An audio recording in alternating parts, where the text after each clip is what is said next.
Okay, so this happened to a friend of mine back in 2017. We'll call her by the name Lindsay. Lindsay was 20 years old at the time in 2017, and she had gotten Instagram. The main reason why she got Instagram was because a lot of people, mainly her friends, have convinced her enough to get Instagram since most of her friends were using it at the time. Now, this took place during the summer, so she finally got Instagram sometime in June of 2017. It was around the time when all the students and teachers were off from school for at most the summer, which was really nice. When she got Instagram, she made her posts, well, first few, mainly a few pictures of herself, some college ones, and even some ones from high school. Of course, after she did this, she started following everybody from her friends from school, some teachers, and even some college related did friends and etc. However, one of the times when she was there, something was really off when she went to work. She looked at her Instagram to see that she got a text from some unknown person. She ended up looking to see that she couldn't recognize the name. It looked like it was in Japanese, but she couldn't really understand what was this person saying.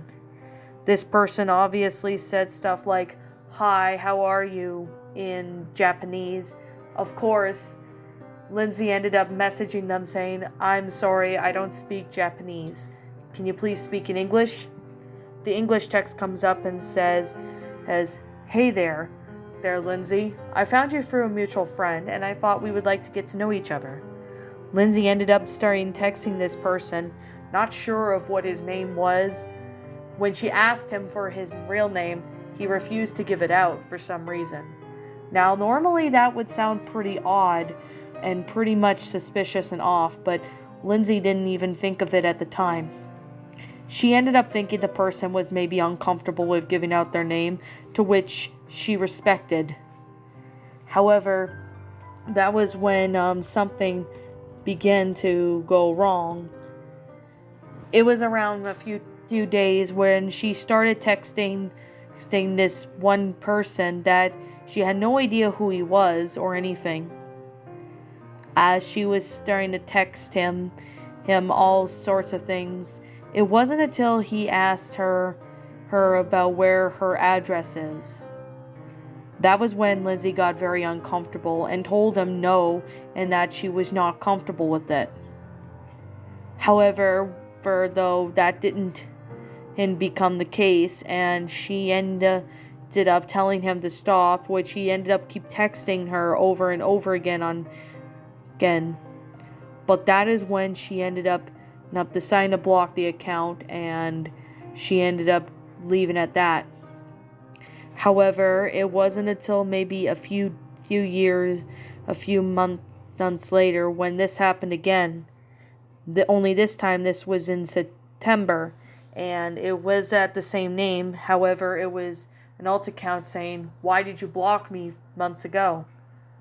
Lindsay honestly started getting uncomfortable, and she ended up telling him to stop contacting her, but he ended up saying, "You'll soon regret this." He ended up blocking her after she blocked him back, which she thought that she won and continued to do her own thing.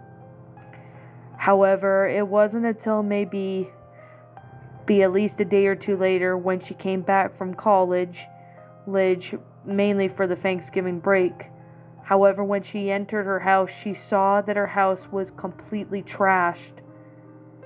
There were furniture turned over, broken glass, and even the TV was stolen as well. However, she went up to her bedroom and saw it all. She ended up getting a note on the table that said, "You're a bitch, Lindsay." Lindsay ended up telling her parents that their house had been trashed, to which they were surprised and shocked, so they recommend she call the police. Once Lindsay called the police came and did an investigation of the house, but couldn't find anyone there. The fact that they couldn't really find any anybody at the house. Lindsay ended up giving them some screenshots about what this man looked like and etc. But they couldn't find him or anything, and they couldn't even trace the IP address of the two accounts. She had a feeling that it might have been someone who was talking in Japanese at the time that must have tried to do this and probably did this to try to ruin her life. How did he find her address to her parents' house? That was the only question that she had fought. And she still wonders about to this day if this man was ever caught or not. But at the same time, she really doesn't want to know. This has never happened again to her, but I just really hope it stays that way. And she hopes that this guy, whoever he is, doesn't ever do this again.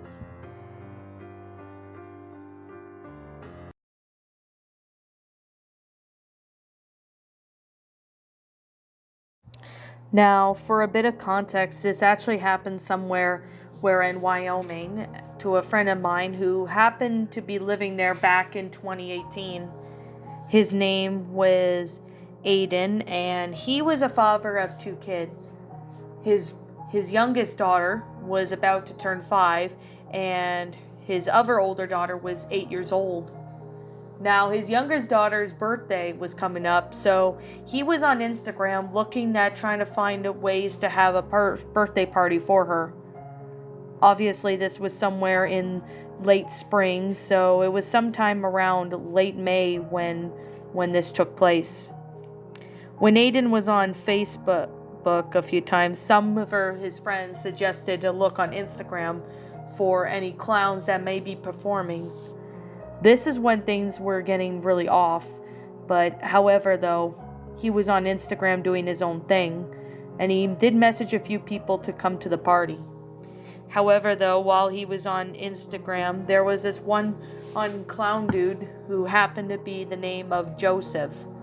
Joseph said that he would be more than happy to come to this birthday party for his youngest daughter at the end of May, to which Aiden agrees, and they ended up leaving at that.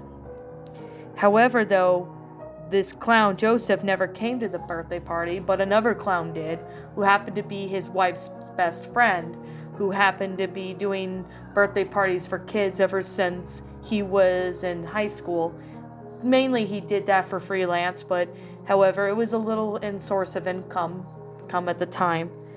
However, though, as Aiden was on Instagram, he ended up looking up to see that there was a weird-looking van pulling up crippling slowly onto their driveway.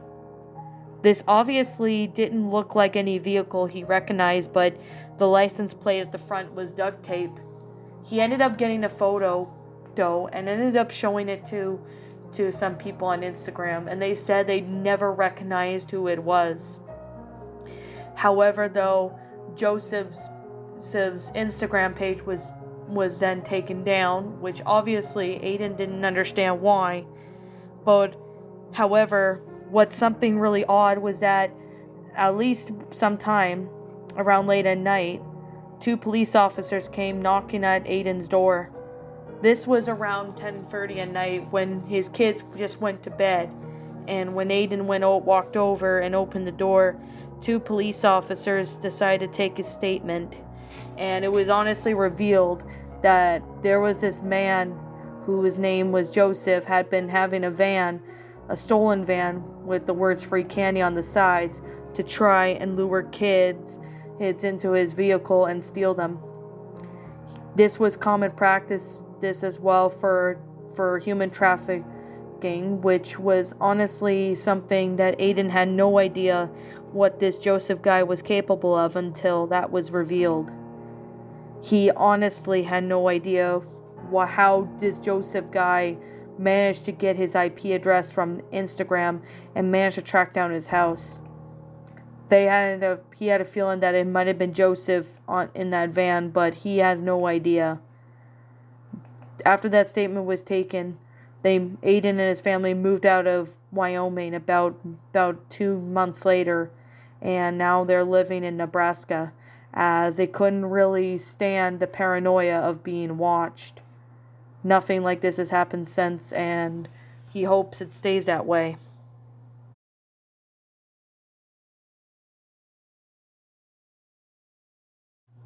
Okay, so this happened to my friend who happened to be living in a city that was about an hour away from me back when I was living in my hometown.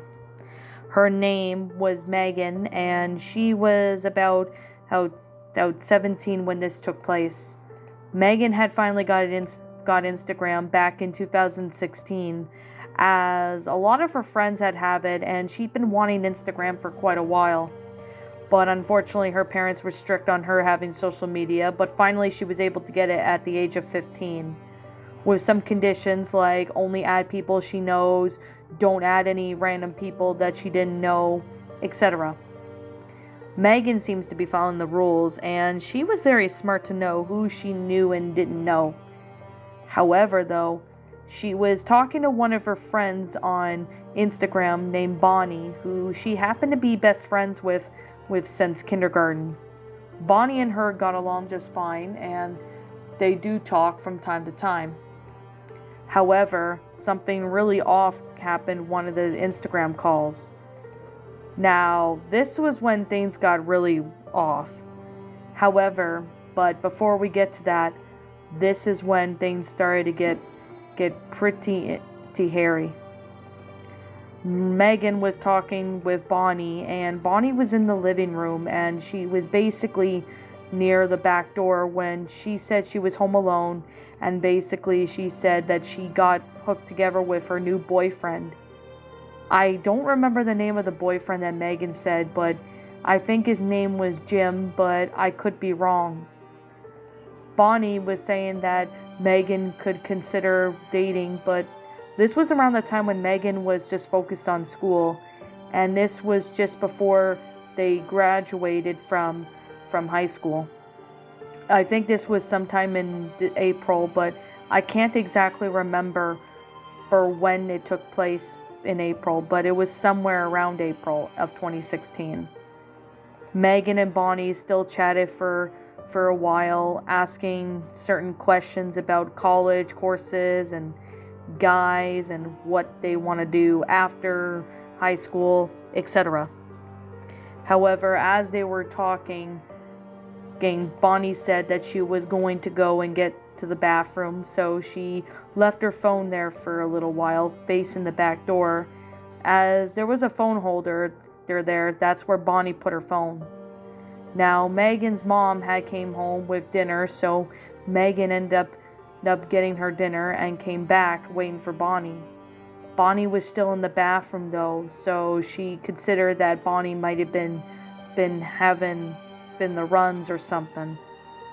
As she was waiting, she saw the back doorknob was slowly being jiggled and being tampered with.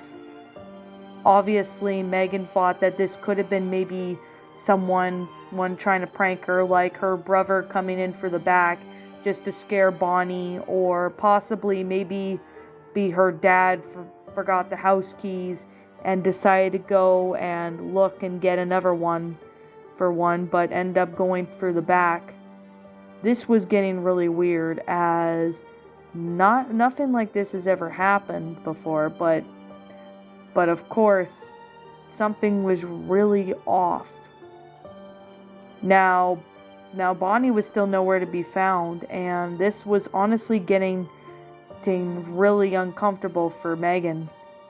Megan just stayed quiet and didn't even make a sound when this man finally opens the door and ends up running over in front of him. She could hear Bonnie screaming, and that's when the phone suddenly cut off on Instagram.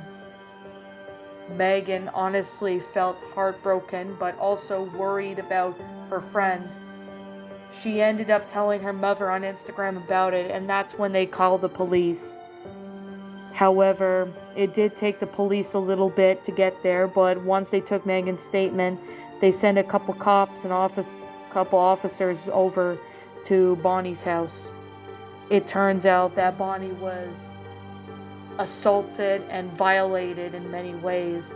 It turns out that this man was been wanting for assault and had harassed him sexually and other people.